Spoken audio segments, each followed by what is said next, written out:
Right. Okay. So organizers asked me to talk about Cliodynamics history as science. There are two major threads in my research. One of them is how come we live in large scale, complex societies organized as states? After all, such societies are quite recent in our evolutionary history.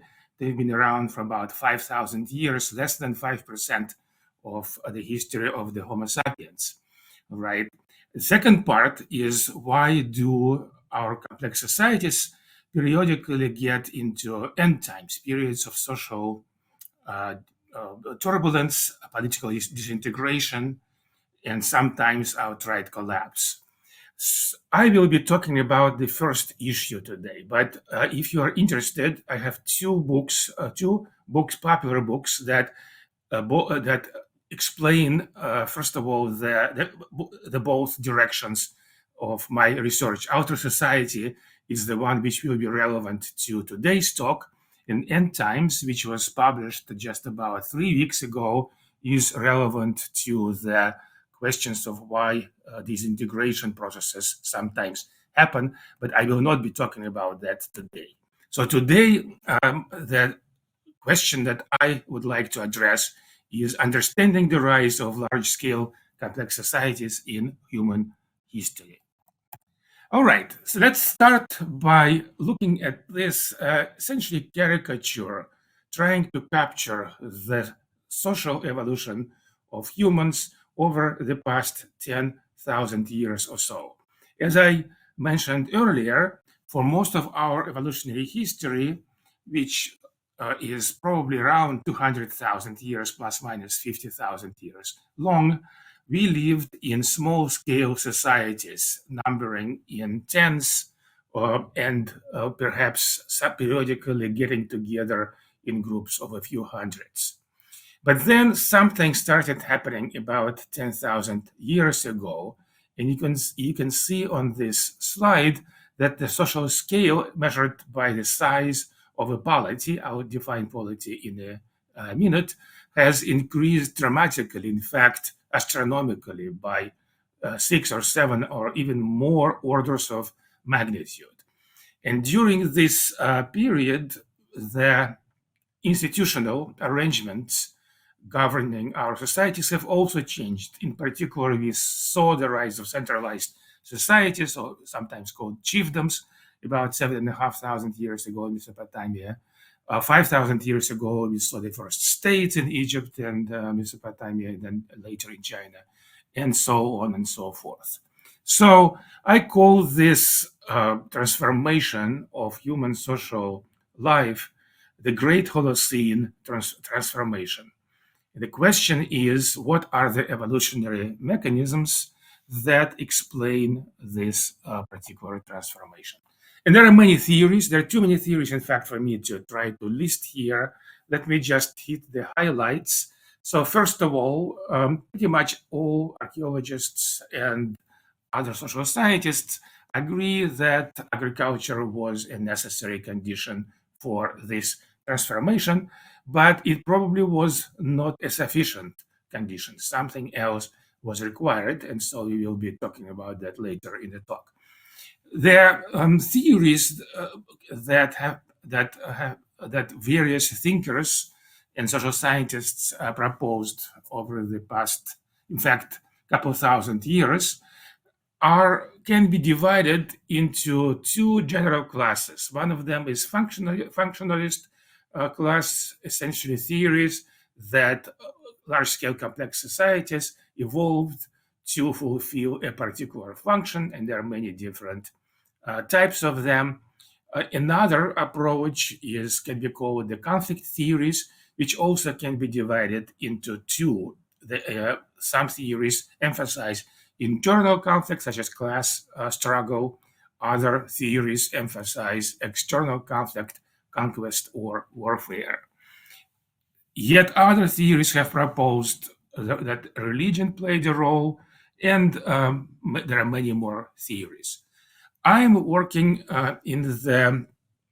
within the new field called cultural evolution, and the best theory that, in my opinion, is both internally coherent and is supported by data is cultural multi-level selection.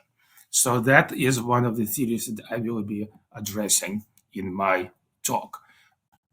All right. So, what is this cultural field of cultural evolution? It's quite new. In fact, it dates back to the 1980s, essentially, and there are most of the development in this field has focused on what we may call cultural microevolution. We can distinguish micro and macro evolution following the analogy with biological evolution. So, cultural microevolution is often defined as the change in the frequency of cultural variants within a population.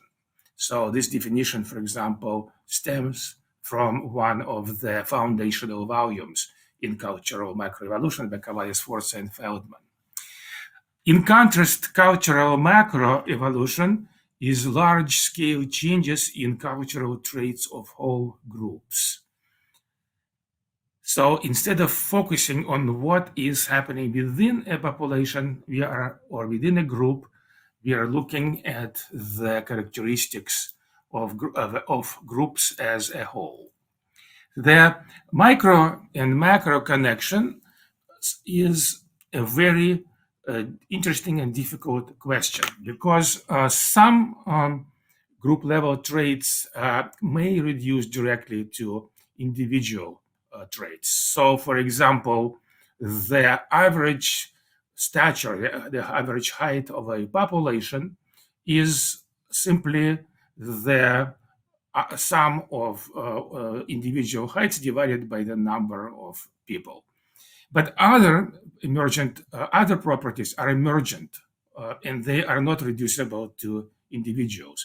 And this is, by the way, one of the differences between biological evolution and cultural evolution. In biological evolution, the main dogma is that microevolution, all the macroevolutionary processes can be reduced to microevolutionary processes. In cultural evolution, things are different because some emergent properties, for example, that as institutions, are not reducible to properties of individuals. You cannot say that I hold an institution, right? That it is a characteristic of a group, and therefore we have to study how such characteristics evolve at the group level. All right, so the conceptual framework that I've been using in my work, it is based on dynamical systems science. Essentially, we can represent cultural macroevolution of polities, and look at the bottom here. Polity, I define a polity as an independent political unit.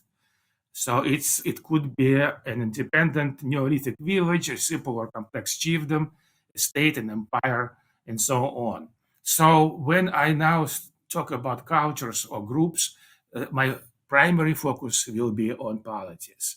So the characteristics of a polity change with time, and abstractly we can represent them as a system of difference equations or alternatively differential equations, but difference equations is the one that I will be using. So here X, Y, Z are different characteristics of society, of polities, and as they evolve in time, they can interact, and we'll be talking more, I'll be giving more specific examples of that later.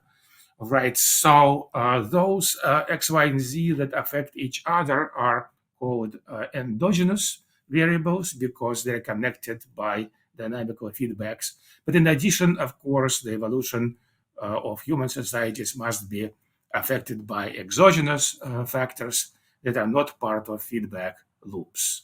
So this is a very general framework, but it allows, the advantage of it is that it allows us to express different theories explaining the Great Holocene transformation within one conceptual and mathematical framework, and also, as we will see, analytical framework suitable for data analysis. All right. We should note that this conceptual framework, its advantage is that it captures the descent with modification nature of evolutionary process. First of all, note that here xt plus 1 depends not only on other factors, but also on itself at one time step ago. This introduces a kind of cultural inertia, and we know that cultural evolution cannot go this is from one arbitrary state to another one. Often it happens fairly slowly on the period, especially cultural macroevolution happens fairly slowly on the time scale of decades, centuries, and sometimes even millennia. So that is important part. But descent is only one side of evolution because obviously things evolve, they change, therefore modification needs to be present also. So this dynamical framework captures both of these aspects.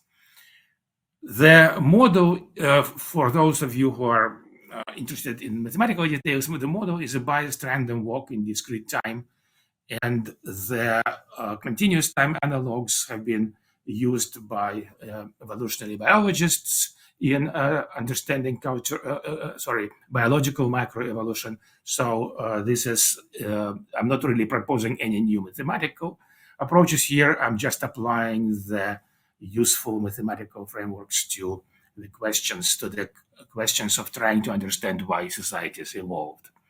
All right, and so it includes, as special cases, a variety of processes. So, in fact, it essentially covers all the different types of dynamics, including sometimes the more esoteric ones like cycles and chaos. So, this is being such a general framework. It can be used to studying societies that do a variety of dynamical behaviors. Just to give a very quick example, I'll show you a very simple model of the coevolution of global population and technology. And I note that yesterday, Tony Harper was talking about a very similar model, in fact. So here, T is the accumulated stock of technologies, of useful knowledge that can be used to improve human well-being. And as you can see in this model, the first term on the right in the first equation with t is just time, capital T at time, one time step ago. And this reflects the fact that both culture and technology as a particular kind of culture accumulate the change not in necessarily very rapid, arbitrarily large steps, but they tend to accumulate slowly and somewhat predictably. The next term, C and T is the term which represents how technology is added. And that here is the assumption is that it is the product of n, which is the population, and here we are looking at the global population, which is a huge simplification. But remember, this is a very simple model. I'm using it to illustrate certain new features that come out from the model rather than necessarily this is a realistic model of how technology actually grew. Anyway, so the reason we use the product here is because the new technology is created both because there is already an existing stock of technologies that can be combined and recombined to create new technologies. But also, the more people you have, the more potential inventors you will have, and therefore this term includes also the population. And then V is simply an exogenous term of influence. All right, so population changes according to a logistic law in which the carrying capacity is proportionate to the accumulated stock of technologies. And here I simply define technology as what is, given the state of technologies now, how many people can Earth support? So this is a very simple model, but it starts using interesting results almost immediately. So for example, if we run this model over the past 10,000 years, what we will see that initially the global population and technology or carrying capacity would be evolving closely in step. And the reason is that population growth, potential population growth, is much faster than the initial rate of technology growth. So population simply, as soon as some additional technology is invented, it increases carrying capacity slightly, and the population simply rapidly grows to that carrying capacity. And that's why the two curves are together. But eventually, at some point, there is an accelerating process as more people are around and more technology has been invented. The rate of technological evolution speeds up, and we see that the broken curve departs from the solid curve in the top panel. And at this point, we will see a gap.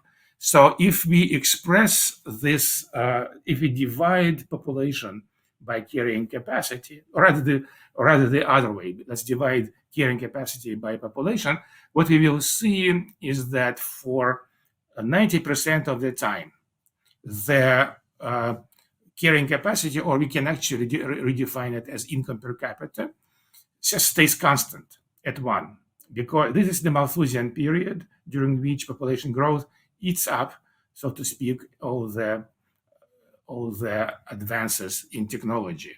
But at some point, there is a break point, and suddenly the income per capita or carrying capacity just starts blowing up.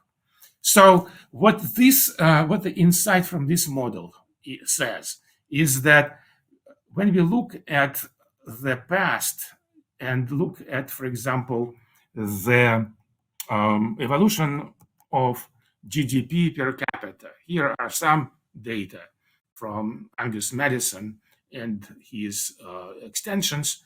What we see is that it seems like it's flat. And then suddenly something seemingly happens after 1750, and GDP per capita starts blowing up. But in fact, as we can see, nothing happens. There was no change in the model. The model is the same one. It has been working over 10,000 years. What happened was that the accumulation of technologies and its rate of growth suddenly started to exceed potential population growth. And as a result of that, we see this J-looking thing. So it doesn't say necessarily that this is the explanation, but the one insight from this model is that we don't necessarily need to look for something that happened around 1750, because to understand this first flat and then rapidly growing GDP per capita, it is sufficient to understand that culture evolves in a cumulative way, and technology does the same. And therefore, what happened was that the causes of this break point in 1750, in fact, lie much greater, much deeper in the past, maybe 50,000 years ago, maybe 100,000 years ago, essentially when evolution started to accumulate, when culture started to accumulate rather than being forgotten. Okay, I don't want to spend too much time on this part because this is a very simple model that illustrates the usefulness of this particular conceptual framework. So let's return to the question of that there are many theories that have been proposed to explain the Great Holocene transformation.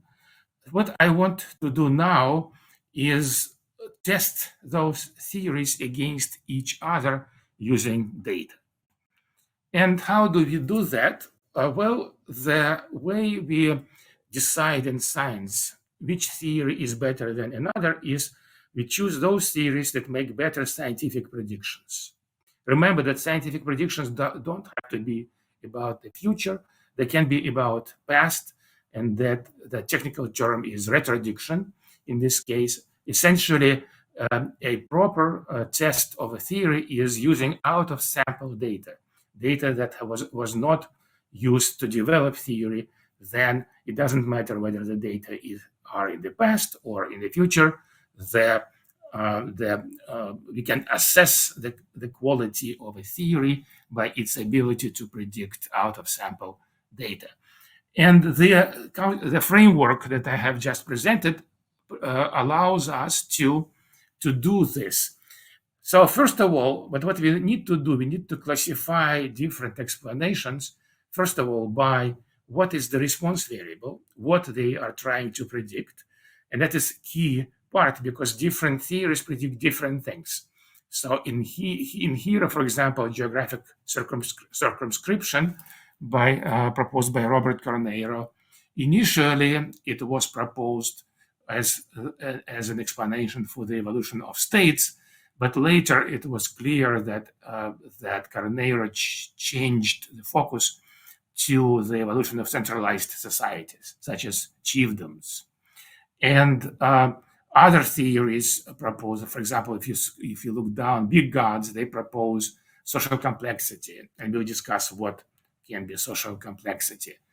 Cultural multi-level selection in particular focuses on social scale, and I can define that. So this is very important. We want to make sure that we are using, when we compare theories, we use the theories that are trying to explain the same response variable. Response variable is simply the variable on the left-hand side. So here, xt plus 1 is a response variable, whereas it itself, x, y, and so on, they are predictors. All right, so here the main explanatory processes also suggest what predictors should be used on the right-hand side. So essentially, what we are doing here is we are once we have chosen what response variable is, the question becomes model selection. What are the predictor variables that the data support, and which theories are best at identifying the predictors that data support? So that's the logic of this exercise. Now, let me say a few things about cultural multi-level selection. It is a mechanism of cultural macroevolution because we are interested about the evolution of polity characteristics. And CMLS has certain features. First of all, it integrates functional and conflict theories because they are at the heart of CMLS is the assumption that intense interpolity competition is what drives functional integration within polities. So it's not, the theory doesn't say that both functional and conflict theories are correct. Rather, it says that functional and conflict mechanisms have to be combined in a particular way. In particular, conflict it's not internal conflict, it's external conflict. It's warfare and conflict between polities that is the major evolutionary driver that results in functional adaptations within polities. So because during the Holocene, the primary mode of competition between polities was warfare, we need to focus, if we want to test this theory, we need to quantify warfare. And how do we do this? Well, here and now, think about this very simple model I discussed a few minutes ago, which proposes, which is a model of technological evolution. Well, one thing we know is that intensity of warfare and therefore interpolity competition is strongly affected by the military technologies. So cumulative evolution of military technologies in this CMLS theory becomes the most important driver that potentially can explain why large-scale societies evolved. Let me talk a bit about that. In fact, yesterday people have already mentioned Charles Tilly's dictum, war made the state and the state made war. This proposal stems primarily from the work of military historians and sociologists, or focusing on the military revolution of the 16th century, which was driven by the evolution of gunpowder weapons, but also, importantly, ocean-going ships. So the explanations coming from historical sociologists are very much congruent with the predictions of cultural multi-level selection. They argued that intensification of warfare driven by military revolution of the 16th century increased selection pressures on states, and that led to rapid cultural macroevolution. Some of that was involved military aspects. So fortifications, for example, had to be dramatically improved, military organization and drilling. But the even more important consequence of this intensifying selection pressure was the evolution of large-scale polities that could raise large armies and also could raise taxes from larger populations. And that also drove institutional evolution, such as new fiscal institutions to support the state and war. So these theories have been around for several decades, and in my opinion, they work quite well for explaining the rise of Europe. But what cultural evolutionary approach allows us to do is to extend the same mechanisms, but into the past, because the military revolution of the 16th century was not the first one. And even though it was quite consequential, there were other consequential revolutions. In particular, the Cavalry Revolution of the first millennium BC, which happened during the Iron Age. So there were two technologies that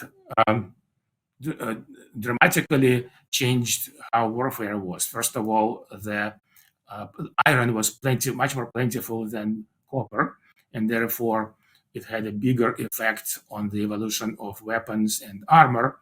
Cavalry was even more important because it increased the logistics and supply, also resulted in new strategies, and there was a cascading effects on other military revolutions.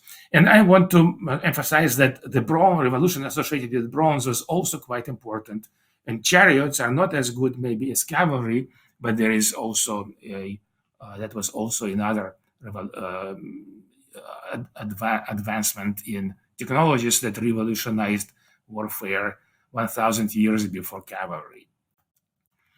All right, so looking at the Iron Age, here is a rough map showing how far the cavalry and ironworking spread by around 500 BCE, so the middle of the first millennium BC.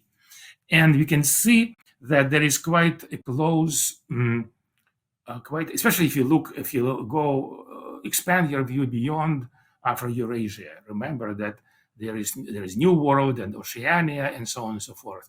So iron working and cavalry, by either accident or maybe perhaps there was some mutual influences in this development, but they arose in fairly similar, and after a while they tended to spread together. And so that's why in the framework that I will be talking about in a minute, I will be using iron and cavalry together, because it turns out that we cannot really distinguish statistically their effects very closely. So this is this revolution during the first millennium BC was, as I will argue in a minute and show with data, was as consequential as the gunpowder and sailing ship revolution of the 16th century. All right. So remember that our approach is going to be, we will be testing theories that try to explain different aspects of the Great Holocene transformation, though these are response variables. And most importantly, these theories have proposed different explanatory processes, which gives us different proxies to test as potential predictors. And I won't spend much time on this because what we can do, we can take that dynamical systems approach that I have presented a few slides back, and we can turn it around and use it as a regression model. And that's what I will be doing, because this all has been published about a year ago. I will refer you, I'll show you the reference in a minute. I'll refer you to the technical details in the publication, but let me just say that this formalism, that coupled dynamical model and statistical model, allows us to investigate a variety of causal scenarios. We can look at causal mechanisms. What are the different causal mechanisms proposed by different theories? And one approach of testing theories is to look at correlations between different variables, for example, between a predictor variable and the response. But correlation does not imply causation, as we all know. And what we can do is, if we have time-resolved data, then we can approach causality in a much more direct way. It's still not, time-resolved data does not allow us to come to identify certainly any causal mechanisms, but it certainly allows us to approach the questions of causality better. So here we will be looking at four different explanations, four different causal scenarios that can underlie a correlation between X and Y. First of all, either X could cause Y or Y could cause X, and notice that we have temporal subscripts indicating the time arrow here. All right, so either of those hypotheses will result in correlation, or there could be mutual causation back and forth, or there could be no direct between variables, but they are both driven by some other factor, such as Z, and the correlation in a sense is spurious because it arises from that correlation from shared drivers. All right, so we need time-resolved data to test this hypothesis, and this is where Seshat Global History Data Bank comes quite handy. Again, I will be skipping quite a lot of details in the interest of time, but you can consult the technical articles to do that. But briefly, what Seshat does is that we have identified a number of locations around the world, which is spread both geographically and by the antiquity of complex societies. And then we drill down. For example, here, what is shown is Upper Egypt. We look at all the polities that occupied this region over time. So this the sampling scheme is just a method that allows us to create time series. So here you can see how the polities that occupied this particular spot changed, and we collect data on their characteristics to construct time series data. So now what I'm talking about, we continue to increase these numbers. In particular, we have just last week added a whole bunch of polities here in Africa and South Asia, but these results will be relevant to the first expansion of data set. This is the Beyond the World Sample 30 locations. So just to give a quick flavor of how we quantify different variables.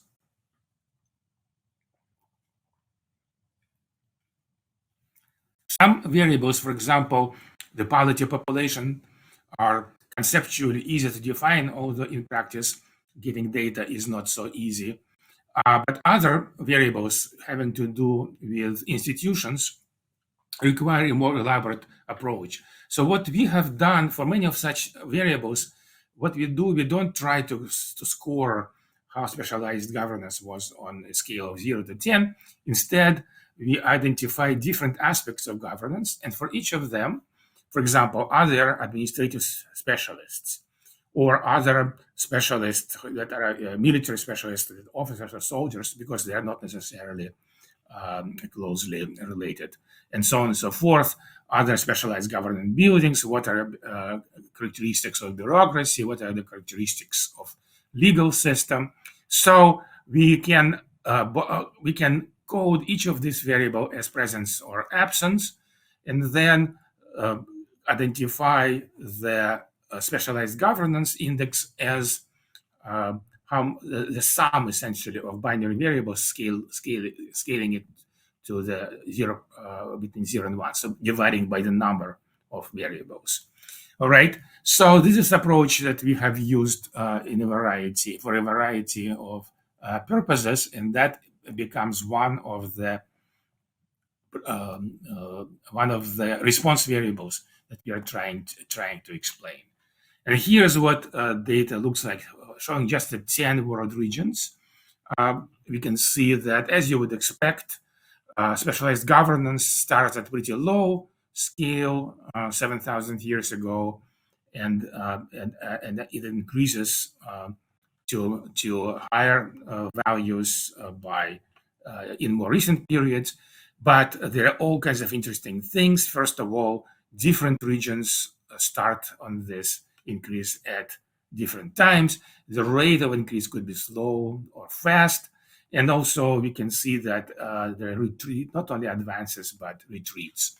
The point that I'm making here is that we have a rich data set that shows a variety of trajectories coming from different parts of the world. And as a result of that, we have an informative data set to test theories.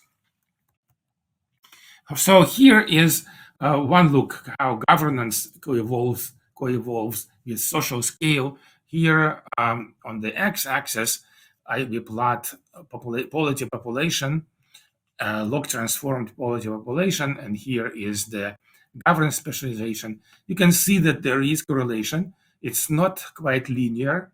There are also all kinds of interesting things, like you see those darker spots suggesting that there could be interesting attractors within this particular space. Again, and also the correlation is not perfect. We see quite a lot of scatter around. So there are some polities which are quite large but quite low on the governance specialization, and vice versa. All right, so so this is the article that you can consult that came out a year ago, and that provides all the details. All right, so what I would do, I'll just go quickly through the results. What we have done, we have taken 5 different classes of theories. The green color indicates agriculture. Blue is different functional theories. Orange is internal conflict. Yellow is religion, and red is external conflict. What we have done is that many of those theories can propose different proxies, and that's why we have 17 potential predictor variables. So we have time series data on the 17 predictor variables, and we have 3 response variables. We're looking at scale, and scale is the first principal component of log transformed polity population, polity territory, and the population of the largest settlement. Hierarchy is the average length of vertical complexity hierarchies in bureaucracies, military, and and settlement hierarchies. And governance is the institutional variable that I have explained a couple of slides ago. So there is what we are doing here, we're trying to find out which of these predictors can have a strong effect on the potential, on the response variables. And what we see here is a very interesting thing. Notice that apart from the green lines and red lines, here and there we see some effects, but mostly they are not very strong. And in fact, because we are doing many different comparisons, we would expect some false positives, or here some false negatives probably. But essentially, only two theories are strongly supported. First of all, as expected, agriculture. And interestingly, it's not just productivity of agriculture. It turns out that antiquity of agriculture, how long ago it was introduced into a region, has often even stronger effect. And then we have warfare intensity and military revolution. So warfare intensity is, I'll show you in a minute, it's quantified by military technologies, and military revolution focuses specifically on Iron cavalry. It turns out that both of those are important. All right, so we get pretty high out of sample prediction accuracy, and that is a strong argument in favor of those two theories. Very quickly, here's how we do intensity of agriculture. We capture it by the yield in tons per hectare per year. All right, and again, this has been published, so you can look into this. You see that when we plot governance against agriculture, it does not look hugely predictive. But once you put it together with military technologies, it turns out that together they are much more powerful than either of them separately. All right, the time lags, the Agrilag is important because there is a fairly strong correlation between how far ago a region acquired agriculture and when the first macro states, for example, the states which have over 100,000 square kilometers in territory evolve. We can see that there is a mode of about 2,000 years, interestingly enough. It's not perfect. There is some spread around it. And also, again, this is only a necessary condition, but not sufficient condition, because there is a whole bunch of regions in which had agriculture for long periods of time, but did not evolve macrostates before the European expansion. All right, MUTEC, very briefly, similar approach. We have a bunch of 46 binary variables, essentially looking at whether a particular technology is available or not, such as military use of different metals, what are the projectiles, what are handheld weapons, fortifications, and so on and so forth. And so here is a look at pairwise synchronous correlations. So this is the correlations between the three response variable, scale, hierarchy, and governance, and two predictors. On top is MUTEC, and at the bottom is intensity of agriculture. And you can see that MUTEC has a better correlation, but still not huge compared to what we will see. But if you put all those together, then we get a much better, and this is not correlation, this is actually prediction R squared. This is done by k-fold cross-validation. Again, you can look into the details, but here, in fact, we extract predictions from the model and test it with out-of-sample data, and you can see that that at this point the prediction R square is much higher, about 0.9 or so, compared to pairwise correlations between individual drivers. So what this suggests is that you need to know both what happened to agriculture and what happened to military technology and military revolutions. All right. Wrapping up things a little bit, there are a couple of things I want to say. First of all, our analysis suggests the following causal diagram between social political complexity as expressed in three different measures, which remember there is a substantial amount of degree of correlation between them, but not perfect. So different response variables give us somewhat different results, except the remarkable thing is that they still, even though quantitatively results vary, but qualitatively, whichever of the main variables you focus on, all three of them suggest that both warfare and agriculture are the driving factors. And that's what's reflected on this in this graph.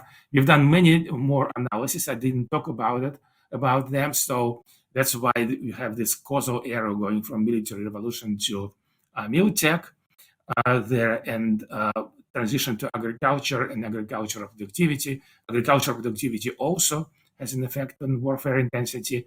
Most of the arrows are one directional, but there is some evidence for a little bit weaker effect, especially from governance to agricultural productivity. It turns out that governance institutions have a positive effect on agricultural productivity according to this analysis. And remember, we can resolve those things because of the time, because the data are time dependent. All right. Well, just to, in the process of wrapping up, I've got about 10 minutes. So, but I'll try not to use all 10 minutes. Just a few more highlights. First of all, we can take the statistical analysis and turn it around into the dynamical model. And that's what I'm doing here. So XT here is social scale. All right, remember, social scale is essentially is very closely correlated to the log transformed population. And what we see here is that, first of all, it has a nonlinear effect, that history has a nonlinear effect. What this suggests is that there is a stabilizing factor because of the negative square term. And that's what we see in the model. If we run the model, things first change rapidly, right? But then they start to slow down and the trajectories are actually constrained from getting too far, either up or down. And that's the effect, apparently, of this term. And A is here is agri, which is the productivity in tons per hectare per year. M is the military technology, and C is the Cavalry Revolution. So what the model predicts is that if we first turn C to 0, there is no, so the period before Cavalry Revolution, then the model predicts that social scale should increase very rapidly and then start saturating. Then we introduce Cavalry Revolution that gives another kick. So what it looks like is punctuated equilibrium, all right? But it is not really a punctuated equilibrium because it is driven by an exogenous introduction of iron and cavalry. And then again, it starts to saturate. So this is the model. And here is the data where we look at social scale of three largest polities in Seshat. We see something very similar. There is, of course, more wiggle, but rapid evolution up until, especially associated with the Bronze Age in the spread of chariots.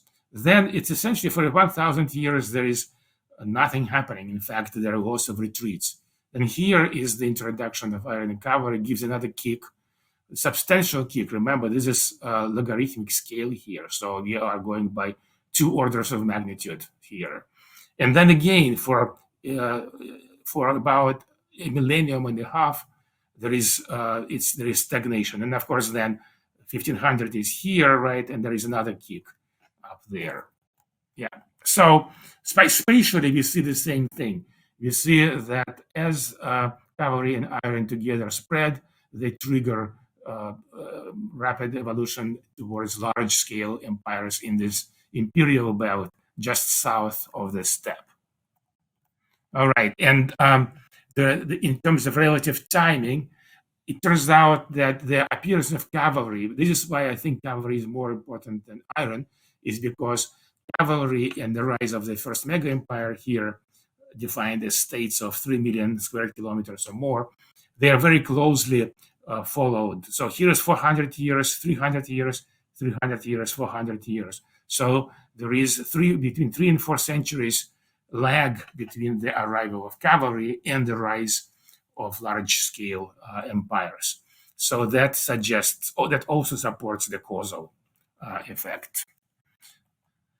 And finally, we can see, because the territorial, probably territory is somewhat easier to quantify in the past. Here we see the 4 different revolutions: bronze, chariots, iron cavalry, and gunpowder, each of them giving a kick in the scale, here measured by temporary by territory. All right, I'm going to skip through the rest of this because we have also done a lot of work on quantifying moralizing religion, but the most important result was it turns out that it is not an explanatory factor. And therefore, and the reason we see correlation between socio-political complexity and moralizing religion is because of the shared drivers. Both military competition and agricultural productivity have strong effects on both complexity and moralizing religion. In addition, pastoralism has an effect in our analysis, and there is as a result the correlation between those two things, according to our analysis, is in a sense spurious because there are no direct causal mechanisms connecting them. It is shared drivers. Okay, so conclusions. This is still very much work in progress, but but I think this is very heartening because, first of all, historical data are rich enough to allow us to test cultural evolutionary theories. Our results are quite strong. A whole bunch of theories are not supported, and but other theories are supported. And this is still tentative, of course. There are all kinds of caveats, and there is a lot more work to do. But at least methodologically, I believe we are on the right track. Many challenges remain. We need to code more variables as a potential different proxies. Maybe for some theories, our proxies are not as good as could be obtained. We, of course, need more regions. This work is proceeding. Statistical methods also require additional development. But clearly, at least to me, that there are strong empirical patterns and there are strong results on causality. All right, so essentially, we have started on this process of rejecting some theories in favor of others. I want to acknowledge the variety of funders who have enabled us to do this work, and again, leave you with the 2 books that expand on what I have been talking about in much greater detail. Thank you very much.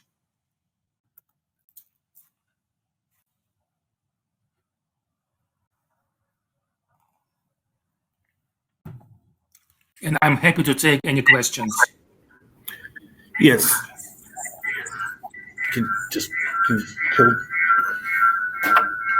How much time do we have, David? Very good. Thank you very much for the talk. And I strongly apologize for the problems at the beginning. I had been so worried about you having the technical problems, being able to connect, and you didn't. You had everything planned and were able to connect. It was myself that had the technical problems. And so I apologize for that. So could I give David, my talk went through. The people saw the slides from the beginning, right? Okay, that's very much. I was very happy that the talk itself happened. Okay, no problem. Yes, and we watched it. Can I give a somewhat of an introduction or post-duction now, I guess? Please do. Peter Turchin is a Russian-American complexity scientist specializing in an area of study he and his colleagues developed called Cliodynamics, mathematical modeling and statistical analysis of the dynamics of historical societies. He's a project leader at Complexity Science Hub in Vienna, research associate at University of Oxford, and emeritus professor at University of Connecticut. Turchin has published over 200 scientific articles, including more than a dozen in Nature, Science, or PNAS, and at least 9 books. He is editor-in-chief at Cliodynamics, the Journal of Quantitative History and Cultural Evolution, director of the Evolution Institute, and manages a blog, Cliodynamica. His most recent books, as we see right here, is The End Times, Elites, Counter Elites, and the Path of Political Disintegration. Others include Ultra Society, How 10,000 Years of War Made Humans the Greatest Cooperators on Earth, and Historical Dynamics, Why States Rise and Fall, and is working on the Great Holocene Transformation. And I just want to thank you that with your books, they have inspired me over the years, and I always look forward to your new books and your new insights in there. Thank you for these kind words, David. Appreciate it. Yes, and you've worked with other people from the big History Association. Yes. In fact, Andrei Korotayev, hi Andrei, whom I see behind you, he is a good colleague and friend. And I think there's a few contributing to the CSHAT database. So we appreciate it. Yes. Like anything else? No, So I think we have some questions here if you have the time. And so first one is from Nick Nielsen. What is meant by the functional integration of a policy? Polity. Polity. Yes. Essentially, in order for a society to produce public goods, we need it needs to develop high levels of cooperation. Remember that cooperation is a problem because the goods, the benefits are public, but costs are borne privately. So functional integration enables cooperation within societies and coordination within societies to proceed much more smoothly. And in fact, the characteristics of governance that I talked about provide us with a good way of understanding one aspect of functional integration. So, for example, bureaucrats, as long as they work for the benefit of the society as a whole, they're critical. We know that once polities reach maybe a few 100,000 individuals, in order to expand the scale beyond that, they need bureaucracies. They need formal special administrative specialists. So collecting taxes, redistributing them, funding different agencies, this all happens at the level of the polity, and it enables polity to be functional as a whole in doing a variety of things, doing bad things like fighting wars, but also doing good things like collective defense or increasing the well-being of citizens. As now our modern polities are switching more and more to producing collective goods for citizens, such as healthcare and so on and so forth. So this is just an example of functional integration. It's actually very similar to biological organisms. You know, we have neural systems that provide functional integration. We have hormonal systems and things like that. And in many ways, polities are very organismal-like. And in order to function well, they need to be well integrated. Very good. Thank you. So I'm going to invite Max Barnett to the stage. Max is, I believe, the last student under David Christian. And so he's from Australia, but I believe he's coming from Cancun. Max, are you there? Yeah, I am. Have you got me? Yes. Nope. Yeah, you got me. Okay, my camera's. Oh, there we go. I'd also like to echo David's words.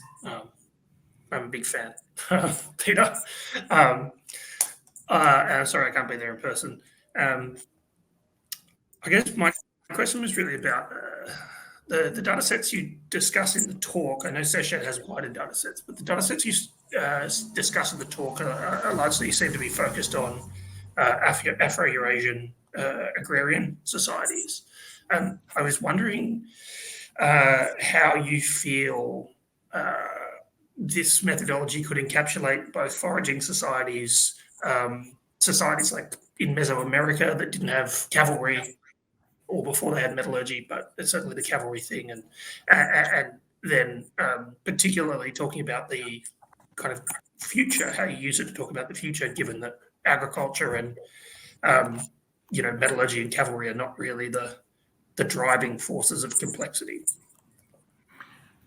Yes. First of all, our data set, Seshat data set, is global, and from the very beginning, when we defined the sampling locations, we included North America, South America, Oceania, and therefore, and this is very important because, as you say, the horses were extirpated in the Americas, and therefore the horses were reintroduced back into America only after 1500. So this gives us a great natural experiment. We can see that complex societies evolved in the Americas and also chiefdoms like in Polynesia and so on and so forth in the absence of horses. But they did not get, they were, remember that graph where I showed with two sort of punctuated equilibria, they were stuck at that lower equilibrium. And only once the horses were introduced into America, this evolution was kick-started. And we see this very clearly in North America, where horses were immediately taken up by the Native Americans. And one group of them, Comanche in particular, was extremely successful. They created what many historians call the Comanche Empire. So what we saw from 1500 to about 1800, we saw the formation between the Great Plains and Mexico. We saw a situation was extremely similar to, let's say, China and Mongolia. Unfortunately, this experiment was cut short by the spread of the United States, but it was going in the right direction, so to speak. So the major point I'm making is that having a global data set in which different different factors are present or absent, or maybe appear at different times, turns out to be critical for us to be able to test those theories. Right. And as to the future, I probably won't address it because we stopped, the data set stopped at 1800 or maybe 1900. So essentially, this is, we don't deal with very rapid evolution of technologies, which is happening right now. So that is open for all kinds of interesting work, but I have to stop at 1800 essentially. Right, very good. We don't have too much time, but we have Tyler Volk on. Peter, okay, thank you. Great talk. I'm a big fan. So I'd like you to talk a bit about the idea of the invention of bureaucracy that can expand and incorporate other polities. I noticed that Charles Spencer's territorial expansion theory did not come out very well in your analysis as a driver, but it seems to me that with war and the military technology related to creating the expanded polity sizes, you could either say that the density of the cities got higher, but also the the total population can expand of a polity by the territory being expanded. And Charles Spencer was making points about the invention of an expandable bureaucracy, one that can not just raid and take over goods, but can actually incorporate other polities into itself. And is that one of the factors of the governance metric of your hierarchy that comes into play as a result of the warfare?